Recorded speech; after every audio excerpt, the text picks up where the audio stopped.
வணக்கம் வந்தனம் நமஸ்கார். Welcome to ND tax.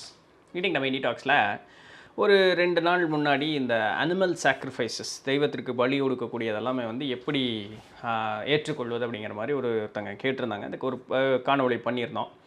அதில் வந்து மீனம் அப்படின்னு சொல்லக்கூடிய ஒரு சகோதரி என்ன கேட்டிருக்காங்கன்னா, இப்போ மாமிசம் சாப்பிடுவர்கள் விற்பவர்கள் எல்லாமே இருக்கிறாங்க.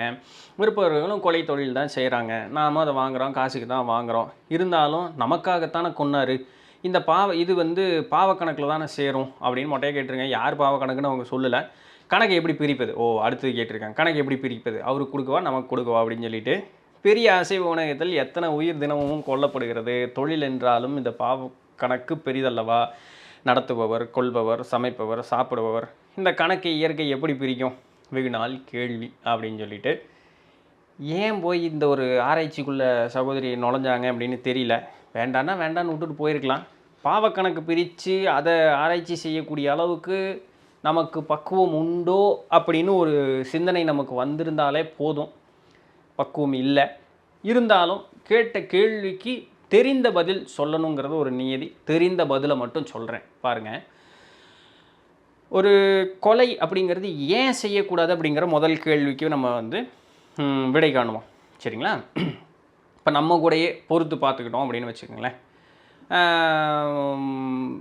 நமக்குன்னு ஒரு கடமை அப்படிங்கிறது ஒன்று இருக்கிறதாக நாம் ஒரு கற்பனை செய்து கொண்டோம். அந்த கடமைக்காக, அந்த கடமையை பூர்த்தி செய்வதற்காக ஒரு பிறப்பு அப்படிங்கிறது ஒன்று எடுத்தோம். இந்த பிடிப்பு, பற்று அப்படிங்கிறதும், இதற்கப்புறம் இது வேணும், இதுக்கப்புறம் இது நடக்கணும் அப்படின்னு சொல்லக்கூடிய அதீதமான ஆசை அப்படின்னு சொல்லக்கூடியது மனிதனுக்கு தான் அதிகமாக உண்டு. இதர மிருகங்களுக்கு தாயுள்ளம் அப்படிங்கிறது உண்டு. ஏன்னா தன்னுடைய குட்டியெல்லாம் வந்து துன்பப்படும் பொழுது இந்த நாயோ, பூனையோ, பறவைகள் முதல் கொண்டு, மிருகங்கள் முதல் கொண்டு அழுவதை நம்ம பார்த்துருக்கோம் இல்லைங்களா? ஸோ அதனால் அந்த மாதிரி உணர்வுகள் எல்லாமே இதர மிருகங்களுக்கு உண்டு. ஆனால் அந்த கர்மத்தை சேர்க்கக்கூடிய அந்த ஒரு செயல் அப்படிங்கிறது அந்த மிருகங்களுக்கு இல்லை, மனிதனுக்கு மட்டுமே உண்டு.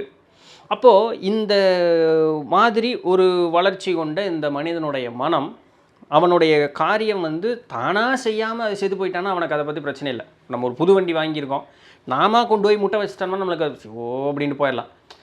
அதே காரியத்தை வேறு யாராவது பண்ணுனாங்கன்னு வச்சுங்களேன், அது நம்மளால் பொறுக்கவே முடியாது. இப்போ முட்டை வச்சதுங்கிறது ஒரு விஷயந்தான், அதை நாம செஞ்சிட்டோம்னா பிரச்சனை இல்லை. அடுத்தவன் செஞ்சால் தான் அது நம்மளுக்கு வந்து பெரிய இதாக தெரியும். இதே தான் நம்மளுடைய வாழ்க்கையில். இப்போ நானே வந்து விருப்பப்பட்ட ஒரு காரியத்தை நிறைவேற்றாமல் செத்து போயிட்டேன்னா அதை பற்றி எனக்கு கவலை இல்லை. அடுத்த பிறப்பு நான் எடுத்துகிட்டு போயிட்டே இருப்பேன். நம்ம அதுலேயும் கூட ஒரு சாக்கு கண்டுபிடிக்கணும், அவனால தான் அது பண்ணலாம், அவனால தான் அது. ஆனால் நம்ம மேலே போயிட்டு வரும்பொழுது நமக்கு சமாதானம் சொல்லி கீழே அனுப்பிடுறாங்க. டேய், அவன்லாம் காரணம் இல்லை, நீ தான் காரணம்னு. அப்போ நமக்கு ஒரு புரிதலை காமிச்சு அனுப்பிச்சிட்றாங்க. ஆனால் இது நாம செய்யாமல் வேற ஒருத்தர் நமக்கு அந்த ஒரு வாய்ப்பை ஏற்படுத்தி கொடுத்தான்னு வச்சுக்குவோம். என்ன வாய்ப்பு? தானாக சாகிறத விட்டு போட்டு இன்னொருத்தர் நம்மளுக்கு நீயா போயிட்டு வாப்பா நான் அனுப்பி வைக்கிறேன் சீக்கிரமாகவேன்னு ஒரு வேலையை பண்ணுறான்னு வச்சுக்கோங்க. அப்போது அந்த வண்டியோடைய எடுத்துக்காட்டை நீங்கள் புரிஞ்சுக்கணும். நாம கொண்டு போய் முட்டை வச்சோம்னா பிரச்சனை இல்லை, அதே வேலை இன்னொருத்தஞ்சு நேரம் தான் பிரச்சனை. அப்போ நான் நல்லா வாழ்ந்திருப்பேன், நமக்கு தெரியாது நம்ம நல்லா வாழ்ந்திருப்போமா வாழ்ந்திருக்க மாட்டோமான்னு, அதெல்லாம் நமக்கு தெரியாது. ஆனால் அதை பற்றி நமக்கு கவலையும் கிடையாது. ஏன்னா நம்ம சொல்லுவோம், நான் என் வண்டி முட்டை வைக்காமல் நான் ஓட்டியிருப்பேன் அப்படின்ட்டு. தெரியாது நம்மளுக்கு அது என்ன நடக்கும்னு சொல்லி. இருந்தாலும் நம்ம சொல்கிறோம் இல்லையா? அதுபோல் நான் வாழ்ந்திருந்தேன்னா நான் நல்லா வாழ்ந்திருப்பேன், ஆனால் என்னுடைய வாழ்க்கையை பாதியில் முடிச்சிட்டான். இது என்ன ஆகும்னா அதிகப்படியான ஒரு கோபம். தெரியுமில்ல மனித உணர்வுகள் எப்படி வரும்னு. இந்த உணர்வுகள் வந்து நம்மை அடுத்த நிலைக்கு செல்ல விடாமையும் பழி வாங்குவதற்குண்டான அந்த ஒரு குணத்தை வந்து ஊக்கமாக உள்ள உருவேற்றி வைக்கக்கூடிய அந்த ஒரு தன்மையும் மனிதனுக்கு அதிகமாக வரக்கூடிய ஒரு சாத்தியக்கூறு அப்படிங்கிறது உண்டு. அதுவும் இல்லாமல் ஒரு நோக்கத்திற்காக வந்த ஒரு உயிரை பாதியில் தடுத்து நிறுத்துவது அப்படிங்கிறது ஒரு பாவம் அப்படிங்கிறது. இது என்ன? இது யார் பாவம் எழுதி வச்சு? அப்படியெல்லாம் ஒன்றும் இல்லை. மனிதாபிமான அடிப்படையில் உனக்கு அது நடந்தால் நீ ஒத்துக்குவியா? மாட்டேன். அப்போ அடுத்தவனுக்கு அதை செய்யக்கூடாதுல்ல, இப்படி தான். அதனால கொலை அப்படிங்கிறது மனிதர்கள் மத்தியில் இது கூடாதுன்னு சொல்லப்பட்டது. ஒருத்தவங்க ஒரு பர்பஸ்க்காக வந்திருக்கான், முடிஞ்சால் உதவி செய், முடியலன்னா பேசாமல் இரு, போய் குறுக்க போய் மட்டும் நிற்காது, குட்டை குழப்பி வேலை மட்டும் பண்ணாத. சரிங்களா? இதுதான் வந்து நமக்கு நாமே சொல்லிக்கிட்டது. என்ன சுயநலத்துக்காக சொன்னது தான். ஆனால் அது எல்லாத்துக்கும் பொதுவாக பொருந்துது அப்படிங்கிறதுனால இது பொதுவான ஒரு கருத்தாக மாறிடுச்சு. மிருகங்கள் மத்தியில் அப்படின்னு பார்க்கும்பொழுது பண்டைய காலத்தில் வந்து மனிதன் வந்து மாமிசம் உண்ணுலேன்னு ஒரு கருத்து இருக்குது. இல்லை மாமிசம்தான் உண்டான்னு ஒரு கருத்து இருக்குது. சரிங்களா? 2 கருத்துக்களும் உண்டு. பின் நம்மளுடைய பரிணாம வளர்ச்சி இதில் 2 எது இருந்தாலும் சரி, 2மே உண்மையாக இருக்கிறதுக்கு இருக்குது. மாமிசம் கண்டிப்பாக உண்டிருப்பதற்கு வாய்ப்புகளும் சாத்தியக்கூறுகளும் அதிகம்தான். இப்படியே வரும்போது பரிணாம வளர்ச்சி அப்படிங்கிறது ஒன்று ஏற்படுது. நாம் யார் என்ன அப்படின்னு சொல்லக்கூடிய அந்த ஒரு நிலை அப்படிங்கிறது ஏற்படுது. அந்த நிலை ஏற்படும் பொழுது பார்த்திங்கன்னா, நம்ம வந்து இந்த மாதிரி மாமிசம் உண்ணும் பொழுது உடலில் ஏற்படக்கூடிய மாற்றங்கள் என்ன அப்படிங்கிறதும் வந்து நமக்கு புரிய ஆரம்பிக்குது. இந்த மாற்றங்கள் என்ன அப்படின்னு புரிய ஆரம்பிக்கும் பொழுது மனிதனுடைய ஒரு ஒரு உடலினுடைய செயல்பாட்டினுடைய தன்மைக்கும் இந்த சீரண உறுப்பு நல்லபடியாக வேலை செய்வதற்கும் இந்த நான் யார் அப்படிங்கிறத உணர்ந்து அடுத்து அப்பாற்பட்ட ஒரு நிலை செல்லுவதற்கும் சாத்வீக உணவு நல்லது அப்படிங்கிறது நமக்கு புரிய வருது.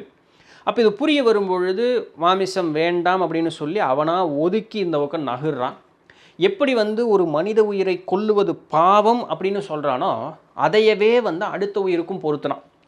ஏன்னா நம்ம முன்ன பார்த்த மாதிரி ஒரு ஒரு உயிர் வந்து இறக்குது அப்படின்னு சொன்னால் அந்த தாய் வந்து தன்னுடைய பிள்ளைகளுக்கு ஏதாவது காயப்படுதோ இல்லை இறக்குதோ அதுவும் கண்ணீர் வடிக்குது இல்லையா? அப்போது எனக்கும் அதே நிலைமை தானே, அப்போ அதுக்கும் அதே நிலைமை தானே, அப்போ அந்த ஒரு செயலை நான் செய்வதில்லை அப்படின்னு ஒதுக்குனான்.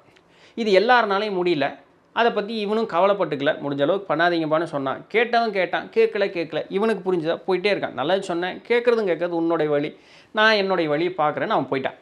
சரிங்களா? இதுதான் வந்து மாமிசத்தை ஒதுக்குனது. அப்போ நம்மளுடைய உடலுக்குள்ளே ஏற்படக்கூடிய அந்த மாற்றங்கள் என்னன்னு உணர்ந்ததுனாலையும் இந்த மனிதாபிமானம்னு தனக்கு பார்த்ததையும் பிற உயிருக்கு கண்டதுனாலையும் அது வேண்டான்னு ஒதுக்கணும். இதுதான் முக்கியம். ஆனால் இதை ஒப்புக்கொள்ளாதவர்கள், மாமிசத்தினுடைய அந்த ருசி தெரிஞ்சவர்கள் அதை வந்து உடலை அதை பற்றி ஒன்றும் கண்டுக்கல. சரி, அது உன்னுடைய விருப்பம். நான் திருந்தருக்கு ஒரு நாள் இருந்த மாதிரி உனக்கும் ஒரு நாள் வரப்போகுது, அவ்வளோதானே. நான் ஏன் போய் உன்னை வலுக்கட்டாயப்படுத்தி நீ மோசம்னு சொல்லட்டி அப்படியெல்லாம் ஒன்றும் இல்லை, விட்டுட்டான். இப்போது இந்த மாமிசம் அப்படிங்கிறதுலையும் எதை தேர்ந்தெடுத்தான்னு பாருங்கள். நல்லா பாருங்கள், மாமிசங்கிறதுலையும் எதை தேர்ந்தெடுத்தான்னு பாருங்கள். கோழி சாப்பிடுவது நம்மளுடைய வழக்கத்தில் இல்லை. இதெல்லாம் சில வருடங்களுக்குள்ளாக நடைமுறையில் வந்தது. ஆடு மட்டும்தான் சாப்பிடுவாங்க. மாடு ஏன் சாப்பிட மாட்டாங்க? மாடு வந்து அவனுக்கு விவசாயத்துக்கு அவனுக்கு உழுவதற்கு தேவைப்படக்கூடியது. சரிங்களா? ஸோ அதனால மாட்டையும் சாப்பிட மாட்டான். மாடு வந்து சாப்பிடுவதில்லை. ஏன்னா அது அவனுடைய பிழப்புக்கு அந்த மாடு அப்படிங்கிற பால் கொடுக்குது, சாணம் கொடுக்குது, அப்புறம் தேருங்கிற பாருங்க, இது தோட்டம் உழுகுது. ஸோ அதனால் மாட்டை அவன் டச் பண்ணல. ஆடுகிட்ட பால் தானே நிறையா இருக்குது கூட்டம், அது வசன்னு குட்டி ஓடுது, நிறையா இருக்குது கூட்டம், பிரச்சனை இல்லை. அதனால் ஆட்டுக்கறி மட்டும் சாப்பிடு, தவிர அது உடலுக்கு குளிர்ச்சியும் கூட சாப்பிடு, பிரச்சனை இல்லை. பன்னிக்கறி சாப்பிட மாட்டாங்க. ஏன்னா அதில் வந்து நிறைய கிருமிகள் இருக்கும், அது உடலுக்கு ஒவ்வாது. நம்ம இந்த பிராணி ஹீலிங் போகும்பொழுது அந்த பன்னிக்கறி ஏன் சாப்பிடக்கூடாதுன்னு சொல்லுவாங்க, நம்மளுடைய 3வது கண் விழிப்படைவதற்கு அது தடை செஞ்சிடும் அப்படிங்கிற ஒரு கருத்து இருக்குது. இதனால் பன்னிக்கறியும் ஒதுக்கிட்டாங்க. சரிங்களா? இந்த ஆட்டை ஏன் தேர்ந்தெடுத்தான்னு பார்த்தோம்னா, ஆடு வந்து தாவர உண்ணி, அதுவே சாத்வீக உணவு தான் சாப்பிடுது. அதனால் அந்த கறியிலையும் ஒரு லாஜிக்காக பார்த்து ஒரு கறியை தேர்ந்தெடுத்துக்கிட்டான். மித்த கார்னிவோரஸ் அப்படின்னு சொல்லக்கூடிய இறைச்சி உண்ணக்கூடிய பிற மிருகங்களை அவன் டச் பண்ணல.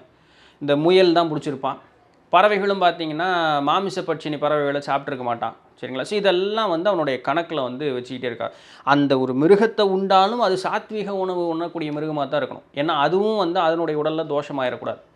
சரி, இதை ஒரு லாஜிக்காக பார்த்துட்டு இருக்கும்பொழுது திருப்பி ஒரு இது சொன்னான், ஐயா ஒரு உயிரை வந்து அப்ரப்டாக கொல்லு நிறுத்துறேன்னு வச்சுக்கோ, அது என்ன பண்ணுன்னா, இயற்கையே எல்லா உயிர்களுக்கும் உண்டான ஒரு தன்மை என்னென்னா, தன்னை தற்காத்து கொள்வதற்கு முற்படும். தற்காத்து கொள்ள முடியலன்னு வச்சுக்கோங்களேன், நான் சாகத்தான் போகிறேன் அப்படின்னு சொன்னால் தன்னுடைய உடலுக்குள்ளே என்னத்தை பண்ணிடும், ஒரு ஒரு ஒரு வகையான விஷத்தை சுரந்துடும். அது வந்து நம்மளுடைய ஒரு டிஃபென்ஸ் மெக்கானிசம் மாதிரி. சரிங்களா? அது ஒரு உடலுக்குள்ளே ஒரு ரசாயனத்தை சுரந்துடும். நான் சாகத்தான் போகிறேன், ஆனால் என்னை நீ சாப்பிட்டேன்னா நீயும் சாப்பிடா அப்படிங்கிற மாதிரி. இதை எதிர்த்து போராடக்கூடிய அந்த இம்யூன் சிஸ்டம் எனக்கு பூஸ்ட் ஆனாலுமே, ஆனால் உள்ளே போகிறது விஷம் தான். ஏன்னா அதனுடைய உடலில் சுரந்த அந்த ஒரு டாக்ஸின்ஸ், விஷம் அப்படிங்கிறது தொடர்ந்து நம்ம உண்டுகிட்டே இருக்கும்போது நம்மளுடைய உடல்நிலை அப்படிங்கிறத கெடுத்துரும், சீர்கெடுத்துரும். சரிங்களா? ஸோ இந்த காரணங்களையும் புரிந்ததுனாலையும் மாமிசத்தை அப்படியே ஒதுக்குனான். இது எல்லாம் தான் ஒரு கணக்காக வச்சு ஒரே வார்த்தையில் இதை எப்படி எக்ஸ்பிளைன் பண்ணணும் அப்படின்னு பார்த்தா, இத்தனையும் சொல்கிற அளவுக்கு யார் பொறுமையாக உட்காந்து கேட்டுக்கிட்டு இருப்பா? நானே 9 நிமிஷம் பேசியிருக்கேன். கேட்குறவங்களே 9 நிமிஷம் எத்தனை பேர் கேட்டிருப்பீங்கன்னு எனக்கு தெரியாது. அப்போது இவ்வளோத்தையும் வந்து வாழ்க்கையினுடைய நடைமுறையில் சொல்லி கொண்டு வர்றது அப்படிங்கிறது சிரமம். அப்போ என்ன பண்ணாங்க? பாவம், ஒரே வார்த்தை முடிச்சிட்டாங்க, கொன்றால் பாவம். நம்மளால் அதுக்கு ஒரு தின்றால் போச்சுன்னு அடிஷ்னலாக ஆட் பண்ணிட்டான். பரவாயில்ல, சரி சாப்பிடு அப்படின்ட்டான். தப்பு இல்லை. நான் கேட்குறேங்கிறதுக்காக இன்னொருத்தவங்க கேட்கணும்னு அவசியம் இல்லை. சரிங்களா? அதை வந்து வலியுறுத்தி அவன் மோசம் அப்படி இப்படின்னு சொல்லணும்னு அவசியம் இல்லை. நல்லதை சொல்லத்தான் வேணும். அதை வந்து வலுக்கட்டாயப்படுத்தக்கூடாது. படுத்தலாம், ஒரு சிலதுக்கு படுத்தலாம். எல்லாத்துக்கும் வந்து மூக்க நுழைச்சிக்கிட்டு இருக்கக்கூடாது. இன்றைக்கி அரசாங்கம் எப்படி பண்ணுது, எல்லாத்துலேயும் மூக்க நுழைக்கிது பாருங்க, அது பண்ணக்கூடாது. அப்போது இது போல் இருக்கக்கூடிய நிறைய காரண காரியங்கள்னால இத்தனையும் சொல்லி புரிய வைக்கிறது அப்படிங்கிறது ஒரு பெரிய மாஸ் க்ரௌடுக்கு அப்படிங்கிறதுக்கு கஷ்டம். அப்படிங்கிறதுனால அவனுடைய பர்சனலாக கனெக்ட் பண்ணுறது எப்படி, பாவம் செய்தால் உன்னுடைய குடும்பமும் உன்னுடைய வாழ்வும் பாதிக்கும்னு சொன்னாங்க. அது இப்பிறப்பில் இல்லையா, அடுத்தடுத்த பிறப்பில் பாதிக்கும். ஓ, இது இவ்வளோ பெரிய விஷயமா, அப்போ வேண்டாயா, எனக்கு புண்ணியம் தான் வேணும். அவன் அந்த இடத்துல சைக்கலாஜிக்கலாக அங்கே டச் பண்ணிட்டாங்க. அப்போ இது பாவம், சாப்பிடாத. ஆனால் எதுக்காக சொல்லப்படுது, அந்த உடலுக்கு ஒவ்வாது, உன்னுடைய மனோநிலை வந்து ஒரு அடங்கி உனக்கு அடங்கி ஒடுங்கி அப்படிங்கிறது இருக்காது, உடலுக்குள்ளே நடக்கக்கூடிய ரசாயன மாறுதல்கள் நீ யாருன்னு ஆராய்ச்சி செஞ்சு மேலே போவதற்கு உதவி செய்யாது, இன்ன காரணங்கள். ஆனால் இதெல்லாம் சொன்னால் யார் கேட்க மாட்டான். அதனால இது பாவம், செய்யாத பாவம் அப்படின்னு ஒதுக்குனாங்க. இப்போது இந்த இவ்வளோ பெரிய கான்செப்டை நம்ம பொறுமையாக உட்காந்து சிந்திச்சு பார்த்தாலே தெரிஞ்சிருக்கோம். ஆனால் இதெல்லாம் நம்ம பண்ணாமல் நம்ம என்ன பண்ணிட்டோம், கொல்றவனுக்கு பாவம் போகுமா, விற்கிறவனுக்கு பாவம் போகுமா, திங்கிறவனுக்கு பாவம் போகுமான்னு நம்ம வந்து பிரிக்கிறதுக்கு வந்து உட்காந்துட்டு இருக்கிறோம் இல்லைங்களா. ஸோ முடிவு உங்களுடைய கையில் தான் இருக்குது, சரிங்களா. சரி, இதுதான் இன்றைக்கி உண்டான பதிவு. ஸோ விருப்பம் இருக்கா சாப்பிடுங்க, விருப்பம் இல்லையா சாப்பிடாதீங்க. சாப்பிட்றீங்களா, கொன்றால் பாவம்னு சாப்பிடாதன்னு சொன்னான்னா தின்றால் போச்சுன்னு சொல்லிவிட்டு நீங்கள் வாட்டுக்கு போயிட்டே இருங்க. ஏன்னா எது ஒன்றையும் வலுக்கட்டாயப்படுத்தி யாருனாலையும் நிறுத்த முடியாது. அவரவர் மனம் வந்து வைராக்கியம் கொண்டு வேண்டான்னு இயற்கையாக அதுபோல் விட்டால் தான் அது வந்து ஆத்மார்த்தமாக விடக்கூடியது, சரிங்களா. நிறைய பேர் ஜீவகாருண்யம் நம்ம இப்போ வள்ளலார் சொன்னதையவே தப்பாக தான் புரிஞ்சு வச்சுருக்கிறாங்க. உயிர்கொலை மட்டும்தான் ஜீவகாருண்யம் அப்படின்னு சொல்லிட்டு, அந்த உயிர்கொலையிலையும் பார்த்தீங்கன்னா ஆடு மாடு கோழி அது மட்டும்தான் அவங்களுக்கு ஜீவகாருண்யம். இதர உயிர்கள் செடி தலையை வெடுக்குன்னு பிடுங்கிறது, பூவை பொறுக்குன்னு பொறிக்கிறது, இதெல்லாம் வந்து அவர்களை பொறுத்த வரைக்கும் எதுவுமே ஜீவகாருண்யம் அப்படிங்கிறது கிடையாது. தன் உயிரை வந்து நோகடிக்கிறது, நித்தம் நோகடிக்கிறதுங்கிறது ஜீவகாருண்யம் கிடையாது. பிற உயிர்களை சொல்லாலோ செயலாலோ நோகடிக்கிறது ஜீவகாருண்யம் எதுவுமே கிடையாது.